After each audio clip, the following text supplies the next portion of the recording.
Mas se eu souber, né? É.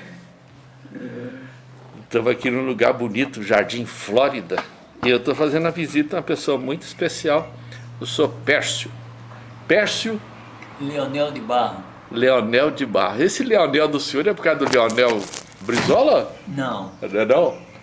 Quem é que era Leonel da família do senhor? Era os avós da parte da minha mãe. Como que chamava? Sebastião Leonel Quintino. Quintino. E a avó, como que chamava, seu Pércio? Você quer chamar Sebastiana. Sebastiana. No seu sobrenome.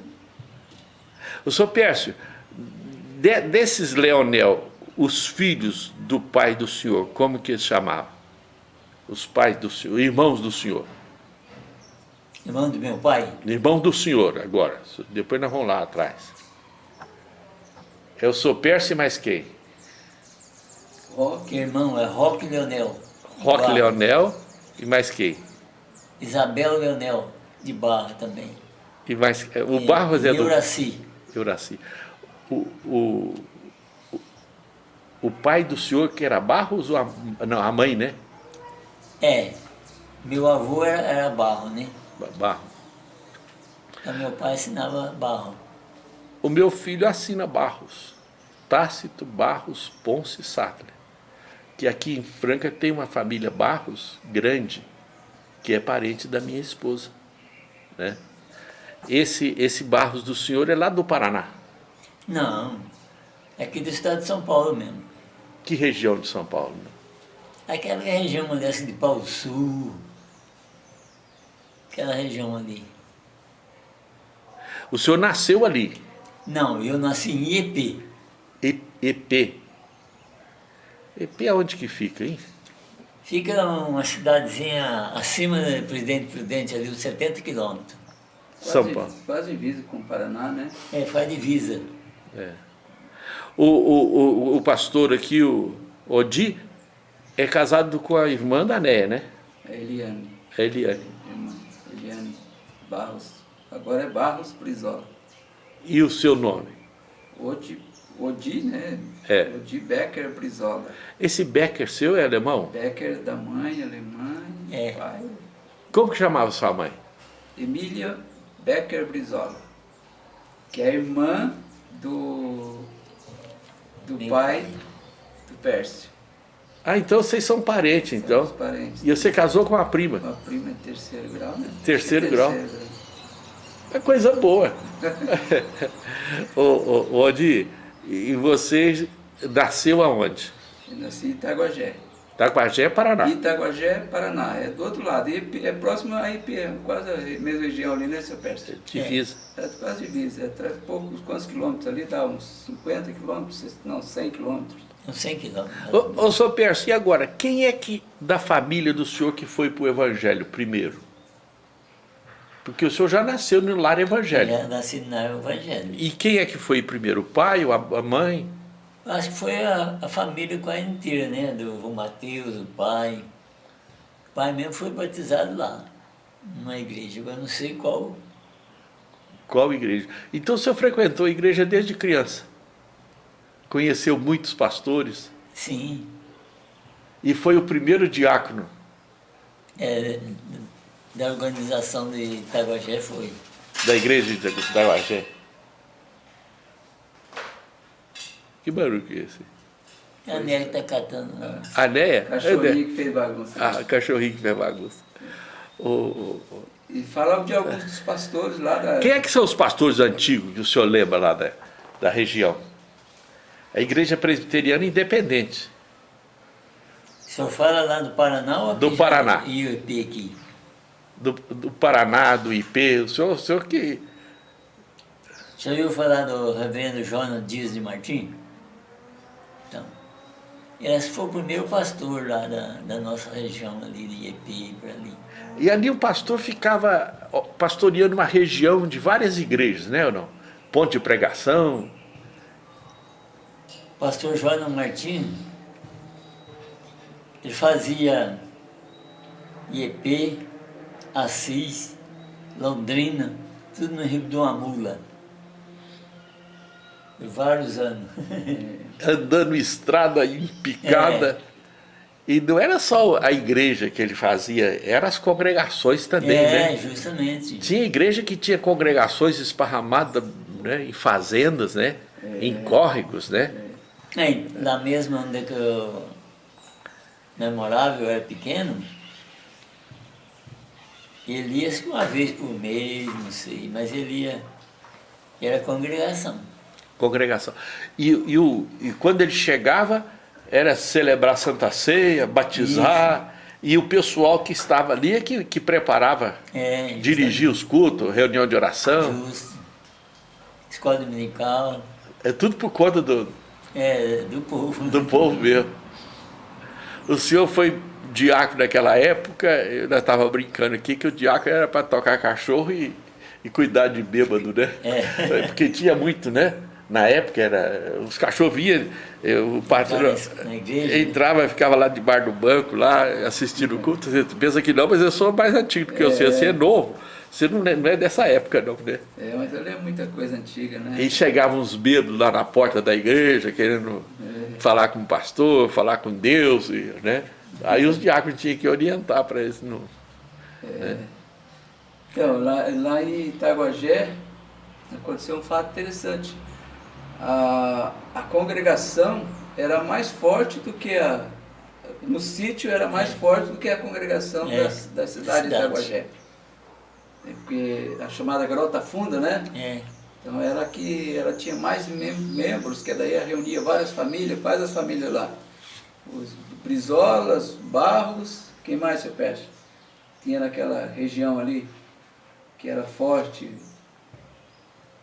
O senhor lembra lá? Tinha a família dos Arruda, né? Uhum. Arruda. Uhum. Aqui em Franca tem os Arruda, doutor. Não estou lembrando qual pessoal. Família. Tinha umas famíliazinhas ali. Você está falando isso, lá na nossa região, dava muito desse sentido. E aqui, nessa região de São Paulo, Franca, a igreja de Ituverava, ela começou em Capivari da Mata, certo? É lá que tinha um grupo evangélico que depois veio para Ituverava formar a igreja. Né? E eu preguei muitas vezes lá na Capivari da Mata, na congregação, e aquele grupo veio para a cidade de Ituverava e aí formou a igreja presbiteriana de Ituverava. Então, daí o pessoal, a gente saía da Grota Funda, que dava uns 12 quilômetros de Itaguajé, aí todo o pessoal ia, muitos sitiantes, né? Toda a família era muito grande, cada um tinha lá seus 7, 8 filhos, 12 filhos, né? Aí o pessoal saía durante a semana trabalhava, final de semana ia, passava o dia na cidade. Seu Pércio? Eu sou Pércio, tudo asfaltadinho, sinalizado. Agora sim, mas antes não, né? Antes era tudo trilha, né? Passava umas pontinhas estreitinhas que... Ia a cavalo. Você andou a cavalo, seu Pércio? Muito. Cavalo.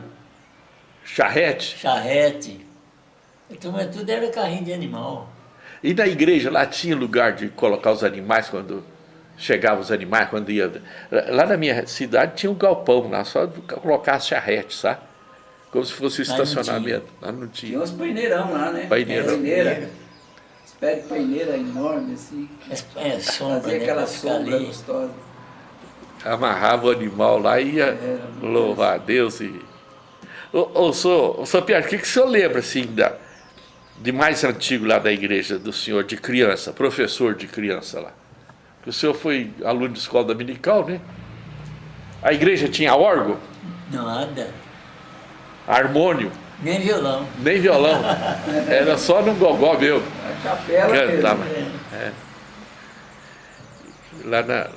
Lá na minha região tinha uns tal de órgão de pedal.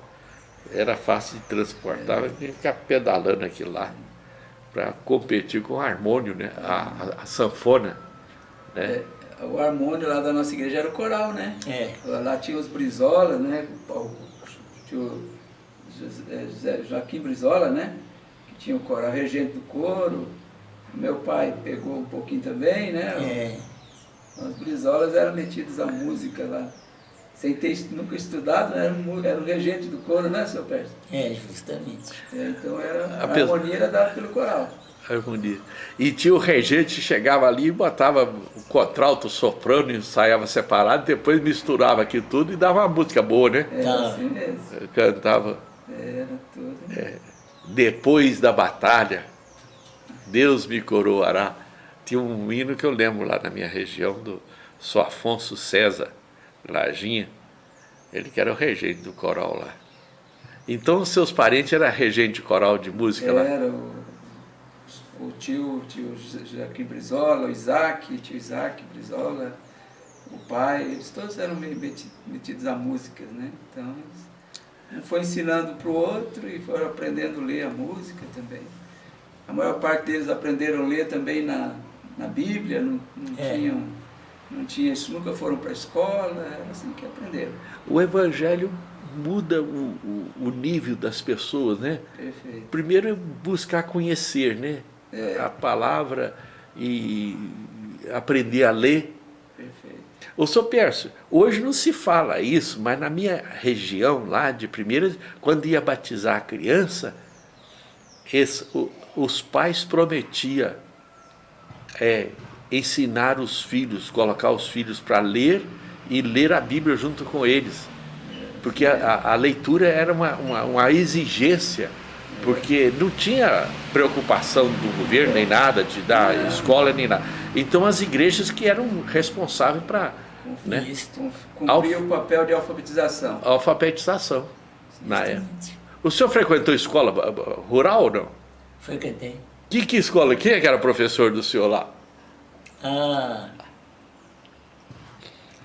A minha região aqui, em EP, onde eu fiz o primário, era professora, né? Professora. Você lembra do nome, não? Eu lembro. Como chamava? Uma chamava Amélia Barreto e a outra Naurípia Barreto, E essa escola era na roça, na roça, no sítio. no sítio. Aí já tinha... A professora ficava no sítio durante a semana? Ficava na casa do dono do proprietário, né, do sítio, da fazenda. Da fazenda. Eu fiz meu primário no sítio também. Era duas turmas por período, né? Tinha primeiro, segundo ano, depois terceiro e quarto na parte da tarde. Tudo numa sala só, a mesma professora que fazia tudo. Do primeiro à quarta série. A quarta série. E ela ficava ali na fazenda para ministrar a aula, né? E era um encanto. Eu fiz meu primário na escola. E muitas das professoras casaram com o filho de fazendeiro, né? Ia para as fazendas lecionar, fazia amizade, surgia namoro, né? E lá. Ô, Sr. Pierre, se o senhor casou, a esposa do senhor, como que a chama? Erminda Rodrigues. Mini Rodrigues. O Rodrigues é de onde? Eu não sei, ela disse que é aqui da zona de Assis. É o pai dela que era Rodrigues ou a mãe? Pai, O pai Rodrigues. Porque... E como que o senhor conheceu ela? Foi em igreja? é na igreja, né? Eles participavam também da igreja? Ela começou a participar da igreja também. Aí, ó. Ali em Assis teve um pastor muito famoso, não sei se ele era Rodrigues, o Azor Etes. Acho que é Rodrigues também. É Rodrigues, né? E era parente? Não. Ele é um pastor muito famoso, né? Ele foi, assim, ficou 50 anos, acho que foi a primeira e única igreja dele. A igreja de Assis, São Paulo, a IPI lá de Assis. IPI. Foi onde surgiu aquele movimento de renovação, né? Foi na época do pastor Azor e o pastor Abel. Eles compartilhavam da mesma igreja. Aí o pastor Abel saiu com o movimento de renovação da Renovada, né? E o pastor Edson, o Azor, continuou na O IPI. Paraná sempre teve essa floriu muito, despertou muito trabalho no aspecto de renovação, né? Mas isso aí era lá em Assis, Em Assis, São Paulo, né? próximo Não. de Londrina ali, né? Mas no Paraná realmente tinha bastante um movimento de renovação lá. o seminário Cianorte, né? que Maringá teve lá, ali, né? Maringá. Então, teve Quem ali é que era responsável do Cianorte lá, aquele seminário lá? Quem é que... Aquele... Eu conheço um pouco da história eu do também Paraná. não conheço muito não, mas eu sei que alguns nomes assim que ficaram famosos. Aquele pastor lá que tinha uma casa de recuperação, qual é o nome Túlio. dele? Túlio, né? Túlio. Acho que é Reverendo Túlio, né? Alguma coisa assim. Mas tinha outros nomes lá que... Tinha. Maringá, ele era de Maringá. Maringá. Maringá tinha um pastor da nossa igreja, Moreno, José Costa, reverendo José Costa. né? Acho que foi ele que construiu a igreja de Maringá. A igreja de Maringá, da igreja presbiteriana, é bonita, né? Você conhece lá? Eu- Não. Não conheço. Maringá não recordo. Eu conheço da IPI. Ô, sou Pércio, e construção de igreja? O senhor ajudou a construir igreja ou só aqui em Franca, que foi no Noego? Não, a igreja de Itaguajé deu uma ajudazinha, né? Participou lá? Participei. Amassou o concreto lá? Eu, no início do meu ministério, Uma eu igreja peguei, pequena, né? eu peguei muito em construção. É. Em Caratinga, construímos uns templos lá, na roça. Eu gostava de envolver o pessoal na parte de educação, de construção. A gente...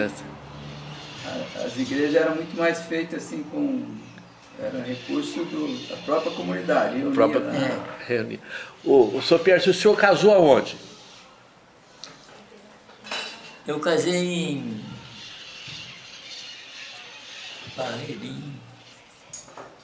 Barreiro do Oeste, Paraná. No Paraná. Barreirão, parece. Como que o senhor chegou no Paraná? O senhor foi solteiro para lá ou Eu casado? fui ainda criança. É. Tinha 15 anos quando eu fui para lá. E ficou que região do Paraná ali? Essa região do norte do Paraná, né? Itaguajé, cara. Ali fiquei muitos anos. O senhor é da família do senhor, o senhor está em que lugar dos irmãos? O senhor é mais novo ou mais velho? Eu sou o mais velho da turma. Mais velho. Os outros estão todos lá no Paraná? Não, meu irmão está em Mato Grosso. E uma irmã está em Londrina, está no Paraná. A outra é falecida. É. Tem uma falecida. O Paraná era muito frio na época e continua ainda, né, ou não? Não. O clima quase igual aqui. É porque o senhor estava na divisa, né? Que Vai na mas- divisa. desmataram tudo, né? O Paraná foi todo devastado, né? É. Foi todas... O senhor trabalhou na roça, Trabalhei. mas não cortando madeira e Não. derrubando árvore, não? Não. O senhor pode falar, porque agora não tem mais problema, não, porque isso não vai Mas ser quando eu punição, cheguei- não. Quando chegamos lá no Paraná, era mato. Mas dentro de 3 anos, a turma devassou tudo. Ficou Ah, pior do que o estado de São Paulo. Abriu clareira, viu? Que ano que É. o senhor chegou lá no Paraná, seu Pedro? Hã? Que ano que o senhor chegou? Cheguei no 51. 51. 51. Ainda não Aí tinha plantar nascido. café, tem aquela paradão, uma do outro, nem toco deixava. O meu pai foi um dos pioneiros lá em É, Itaguajé, foi. né? O pai chegou em 45 nessa região lá que o seu Pérez fala, do Paraná. É, meu avô, né, Derrubou os 2 lotes de 5 alqueires. Total É. 10 alqueires ali. O que E a turma do as Brizola? madeiras grossas de lei aproveitava para fazer casa Era É. fazer casa. e o resto era fogo e Isso. Uma parte limpar. queimava. Eles falavam limpar o terreno, né? Limpava. Limpava Mas para plantar. as madeiras grossas mesmo foram muito contrabandeadas. Tinha empresas inglesas, né, que fazia desmatamento, né? Então tinha ali pela linha ferroviária e muita madeira foi já Saiu, né? saída, era levada. As grossas mesmo, madeiras de lei. Que madeira boa que tinha lá na época. é peroba, sim, tinha, mas sim. Machim, principalmente a peroba, né? Peroba rosa É o que tinha, né? É o que tinha. E Jequitibá? Também não. Também não. A nossa região lá é a região do Jequitibá. Hoje está lá no Colégio Evangélico desfilando lá em Alto Jequitibá. Nome de cidade. E É. tinha uma árvore grande lá e eles começaram reunir lá e ficou um grupo grande do Evangelho. Alto Jiquitibá, colégio evangélico.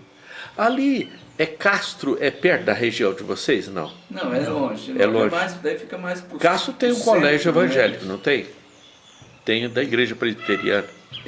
Eu não conheço. Você não conhece, Só não? conheço, passei bastante por Castro, mas só de passagem mesmo. Ele fica quase chegando em Ponta Grossa, né? É uma região ali. Tem uma estrada que vai de Londrina, tem uma opção de passar por ali. Passa por São Jerônimo da Serra. Você conheceu o reverendo Damião, Lutero Damião? Sim, o Lutero Damião, Paulo Sintra Damião, que é Pastor, filho, foi meu né? colega. É, né? É. Então, eles ali da região de Assis, muito forte, de Prudente, né? Prudente. Isso. Igrejas grandes também, né? Independente. Paulo Damião, a igreja, nem sei se ele está ainda em exercício, né? Ele trabalha e né? está em plena atividade. Pois é. Paulinho, amigo da gente. Então. Nós estudamos no seminário junto. Eu pastorei 6 anos ali, né? Em Assis, São Paulo. Em Assis. A igreja que o pastor Edson, o pastor Azul foi pastor, né? Eu estive ali 6 anos, região de Assis. Eu tenho um amigo muito, muito querido da igreja presbiteriana, Ablandino Sartulino. Eu já não Ele é estranho. aqui de Botelhos, sul de Minas. Sim, sim. Né? Eu, colega de turma, e depois a gente fez uma amizade grande por causa da... Nós moramos juntos no mesmo apartamento, dividimos legal, lá, legal. Ablandino. E a gente, Muito bom. de Botelhos. Mas o Evangelho, ele dá uma visão diferente de vida, né? Para as pessoas que aceitam o Evangelho, né? Coisa boa, né? A fé, o estilo de vida, né? E eu conheço algumas pessoas sempre dando um testemunho, falando assim, o reverendo Alderi, historiador da nossa igreja, o pai dele era de uma família brava, Mato Grosso, e foi salvo por causa da conversão, foi atendido lá na missão Caiuá, e foi um coração quebrantado e viveu a vida toda pregando o Evangelho. Que legal. O pastor do Paraná, acho que é a região grande lá do Paraná. Reverendo, me faltou, acho que é Alcides Matos, pai do reverendo Alderi de Souza Matos. O Evangelho, além dele dar uma disciplinada na gente, né, um estilo de vida diferente, ele faz a gente ter coragem de enfrentar as lutas da vida, né, os arrancos da vida, né? Verdade, a fé que dá a sustentação, né? E tem uma expressão... Você conheceu o reverendo Nicanor, né, o Sopércio? Nicanor. Aqui de Franca. Não. Ele é do Samaritano, e ele falava que nós temos que estar amarrados na esperança, nós somos cativos pela esperança. Toda a história da Bíblia é a história da esperança. É você aguardando algo futuro. Né? Aqui, os guardas aqui dessa casa. Estão aqui num lugar muito bonito, na casa do Raul, e eu estou filmando aqui um momento muito especial que a gente fazer uma visita, eu sou perso, e eu descobri hoje que ele foi um dos primeiros diáconos lá da igreja. E eu falei assim, eu quero registrar esse momento. Né, seu perso? Dos pastores, né? Os pastores presbiterianos.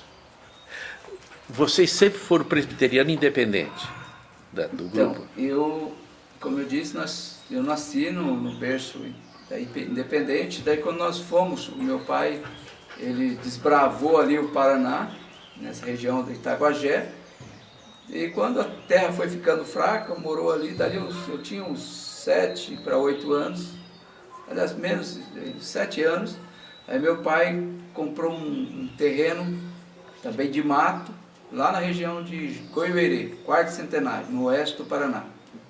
Aí ele foi pegou toda a família, em cima do caminhão fomos desmatar lá. Aí ficamos lá também mais uns 10 a 12 anos. E quando a terra ficou fraca de novo, porque tinha essa ideia, né? A terra ficava fraca. Então quando começava a precisar de botar adubo, vamos procurar onde tem terra, mais terra para desmatar. Aí o pai queria ir para Rondônia. Quando ele queria ir para Rondônia, aí os filhos já, não, pai, não vamos não. Aí os filhos vieram para a cidade, o Ivan, o Jeremias, vieram para Londrina e o pai arrefeceu o ânimo de querer ser desbravado, desmatar. É. Aí então, ele veio para a cidade e acabamos. A família tem um período, né? Quando ela está menor, os desafios são buscando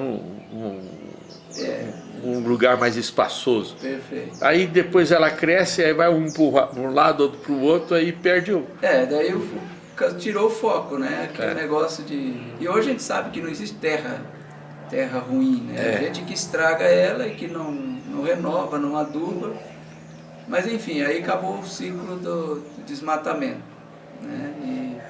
E aí o pai vendeu o sítio e viemos todos para a cidade. Onde? Na região. O que plantava era café, que dava a força da... Não era, não? Meu pai nunca plantou café. Era milho? Primeiro era hortelã. Desmatava, fazia queimada, botava hortelã. Depois de hortelã veio a fase do algodão, um pouco de amendoim, mas o mais era algodão. Eu trabalhei bastante na roça, com cultivo de algodão, uns 5 anos aí que eu fiquei, me lembro, né, dos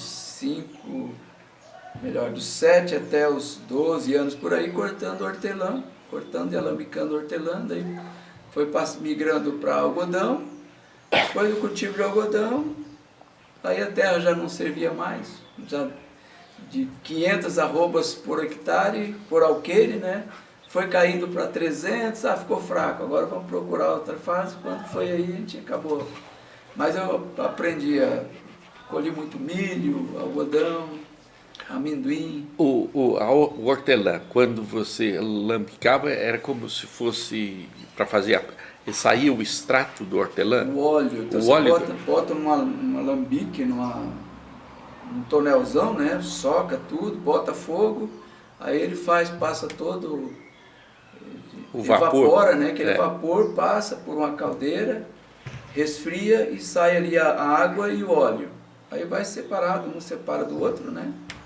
E aquele extrato ali é o que era vendido, que era o ouro da coisa, né? Vendia ali vários galões. Ainda tem na região produção de hortelã? Não, lá na região não sei, realmente, eu nem sei onde produz isso mais, mas sei que na época lá era produzido na terra que era considerada nova, terra nova. Terra virgem. Terra virgem, né? Então produzia... A primeira produção era hortelã. Uns 4 até 5 anos aí se produzia hortelã, depois passava para outro cultivo. Olha como que a natureza, né? A gente fica pensando, não havia preocupação do Velho Testamento de dar o descanso para a terra, que era o ano sabático, né? Que não se plantava para deixar a terra descansar. Isso. Havia também no Velho Testamento, você conhece, o plantio de certas coisas, só aquele plantio. Isso. Não podia misturar, né? Hortelã com algodão e plantando outras coisas, né? Então fazia separação. Então, o que acontecia com porque o agricultor daquela época era muito simples, ele não tinha conhecimento, né? Era experiência. Então acabava de plantar feijão, plantava milho. Tirava milho, plantava batatinha na terra, né? Plantava tomate. Depois que plantava tomate, aí se desse braca, aí já jogava outro tipo de plantação. Não havia o próprio governo não oferecia esse suporte, né? Não tinha preocupação de Não tinha matéria na época, né? aplicar técnicas agrícolas. Hoje não, se faz a reciclagem, faz ali a recompostagem, né? O manejo do solo, tudo isso não tinha. Então isso aí não... Quando a gente estava saindo do sítio, estava chegando, só que daí a gente já estava afundado em dívida, né? O que acontecia? Então vinha aquela febre assim, ó, esse ano tinha já previsão de custo, vai dar tantos, vai custar tantos por saca de milho. Aí, opa, o preço tá bom, aí todo mundo plantava milho. Aí quando colhia, o que acontecia? Como tinha excesso de excesso de produção, eles aumentavam a exigência para a classificação.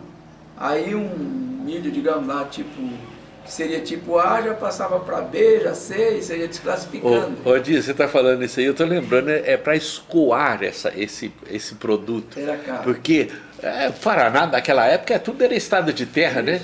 Estrada de terra, caminhão para passar lá, é aquelas picadas que fazia, né? O que afundou a gente, inclusive, é que a maior parte dos sitiantes lá acabou perdendo a terra por causa disso. O que acontecia? O grande fazendeiro, ele tinha um armazém. Aí ele fornecia todos os insumos para a pessoa, para o pequeno agricultor plantar. Ele plantava e estava devendo já para o comerciante. Estava devendo para o comerciante. Então ele antecipava, tinha aquele crédito. E quando ele colhia, que ia vender, ele já entregava. Ele tinha que vender para o mesmo cara que vendeu para ele o antecipado.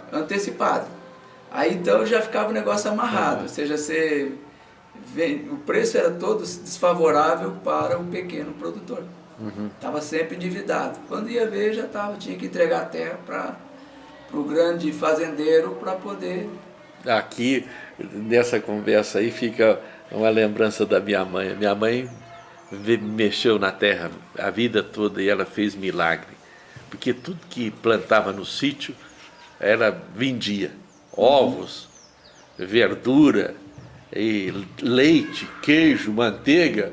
E a gente foi desse de vender leite lá, entregar leite e vender requeijão, manteiga, vendia tudo. A minha mãe educou 4 filhos, né? E meu pai também, com a máquina de limpar arroz, aproveitava o farelinho do arroz, da máquina, jogava um soro que trazia da cooperativa, descartava, né? A gente pegava, trazia os tambores cheios de soro, misturava aquilo, fazia uma comida boa para os capados lá e vendia capado gordo lá, na época. Sim, você engordou capado ou sou persa? Na roça? Na roça.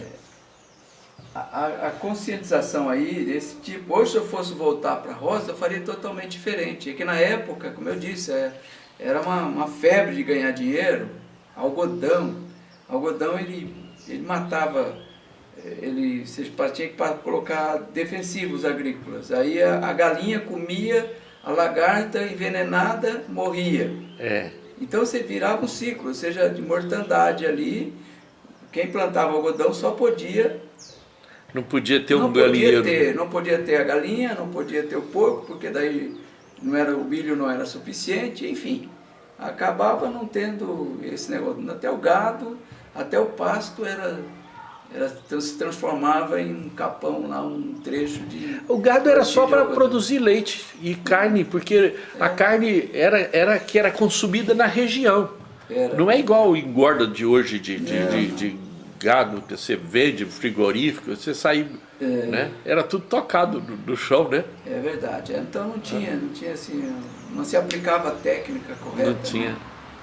E engordar porco, por exemplo, não tinha frigorífico lá, nem nada, né? Você tinha que consumir na colônia mesmo, ali na roça mesmo, na cidade. Era criado na abóbora, abóbora, um pouquinho de milho, era isso. Era o que a comida para engordar o Ô, seu Perso, olha para o senhor ver, a gente está falando aí, eu estou lembrando. Hoje você vai num Aparecido Ponce, no supermercado, você compra semente de tudo, né? Selga, couve, cebolinha, sementes, tem tanta facilidade de você comprar. Essas casas de agricultura aí, você compra litros e quilos de semente, né? Para você plantar. De primeira você tinha que quebrava a roça e separava as espigas para plantar o ano seguinte. Isso mesmo. Tinha que preparar a semente para... Separava a semente, né? Você não comia a semente. As primícias eram para semente. É a semente. Aí depois se plantava as ramas, né? Rama de mandioca, separava aquelas mandiocas, né? E deixava lá na sombra, né? Na hora certa.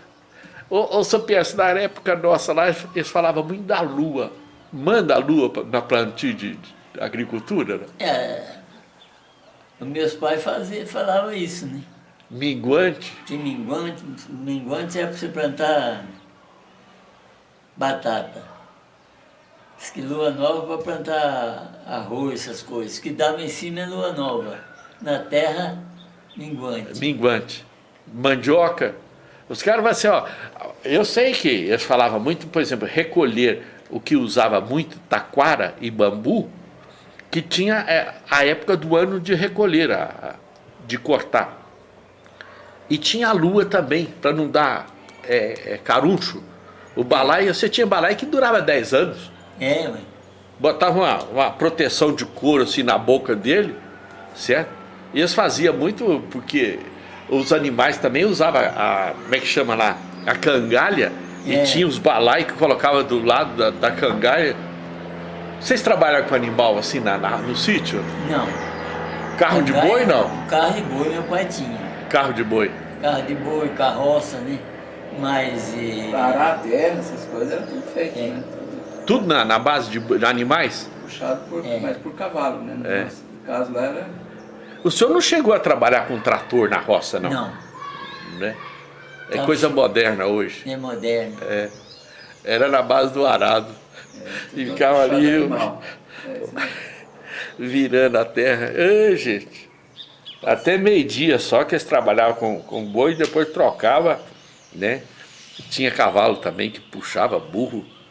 Explorava, aproveitava muito o animal, né? O animal era fundamental para a gente. Tombava, passava. O tombador era aquele que fazia uma tombagem mais profunda, né?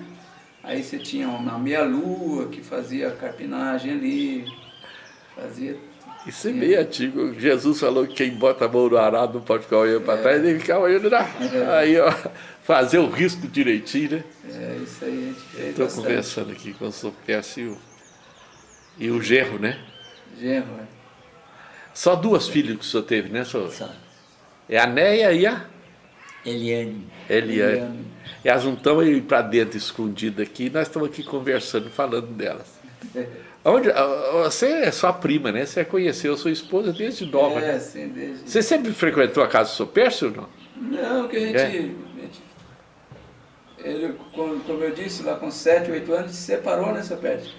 Aí eles ficaram em Itaguajé e nós fomos lá para a região de Quarto Centenário, Goiuerê, né? Oeste do Paraná, então... Uma distância aí de uns 400 quilômetros. Mais ou menos, né? Por aí. Então foi quando a gente se separou e depois fomos nos encontrar novamente em Londrina. Aí quando já éramos jovens. E casou aonde? Em Londrina. Em Londrina? Tem quantos filhos? Tem 2 filhos. O nome deles? Casal. A Priscila e o Odi Felipe. Odi Felipe. E aqui o Raul aqui, mas a Néia só tem 2 também, né? Tem 2 também. A doutora... como é que ela chama? Camila? Camila e eu já tirei mais uma história aqui. Beleza. A neta do senhor Perso. Quantos netos o senhor tem já, senhor Perso? 4. 4, né? E uma bisneta. E uma bisneta. 2 filhas, né? E 2 netos de um e 2 netos do outro. Dos casais, né? Isso. E eu já tenho a minha filha, a Priscila, tem um netinho, o meu netinho, né? Bisneto dele. Bisneto. Esse, E da Camila, né? Pedro, da tem Camila. 2 bisnetos, né? Que é o Pedro É, e a Catarina. casal. A Catarina. Gente, que bom a gente conversar, né? Oh, muito bom. Você viu que história bonita que nós registramos aqui, seu Perso? A vida é uma emoção, né? É verdade. E a gente percebe que o Salomão diz que não há nada novo debaixo da terra, tudo vai renovando, né? Voltando as coisas e você vai Isso mesmo. formando novas famílias e É verdade. tocando a vida para frente. É isso mesmo.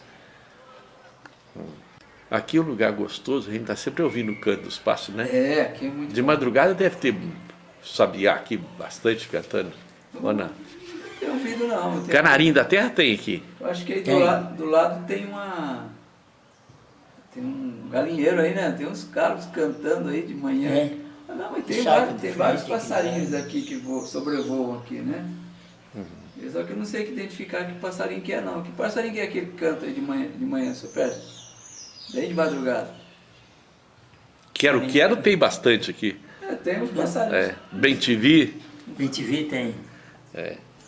Tem para essas pombinhas, né? Rolinha, canarinho.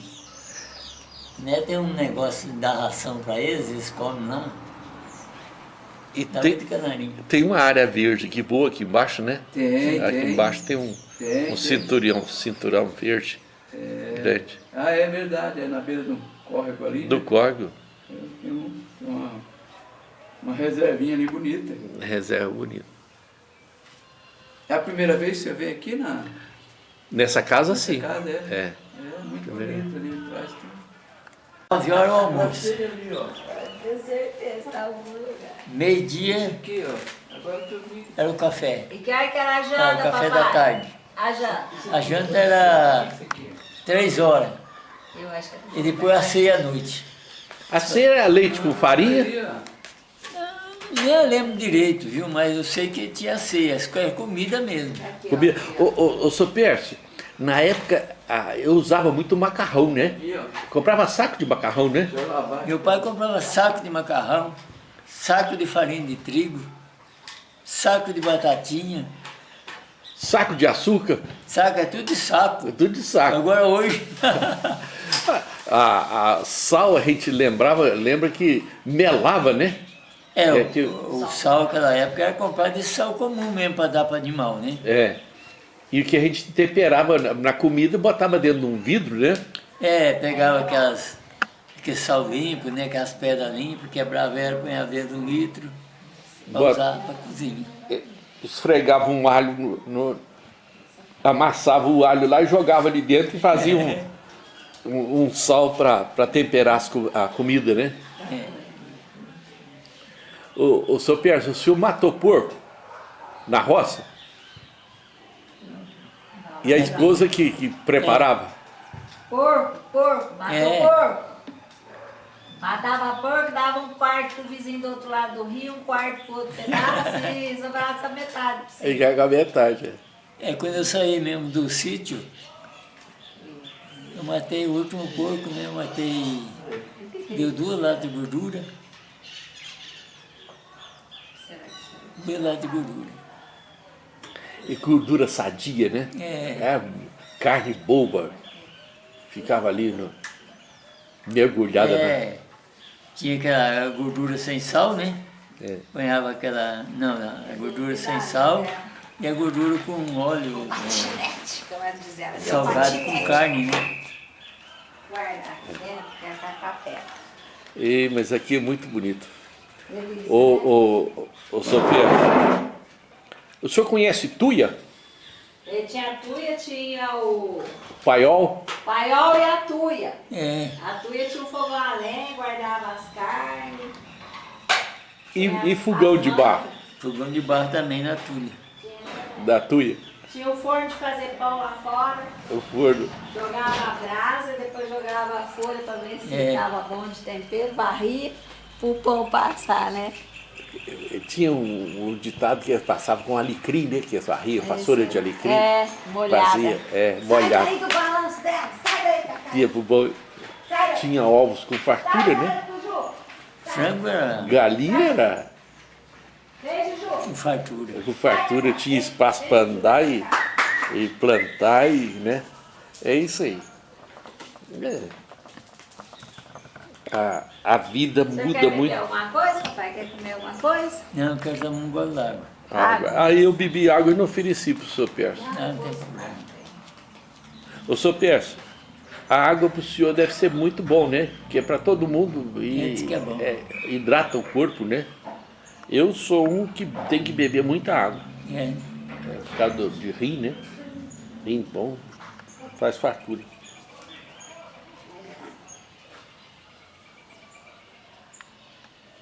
A tilibra do Raul tá aí, ó, as caixas.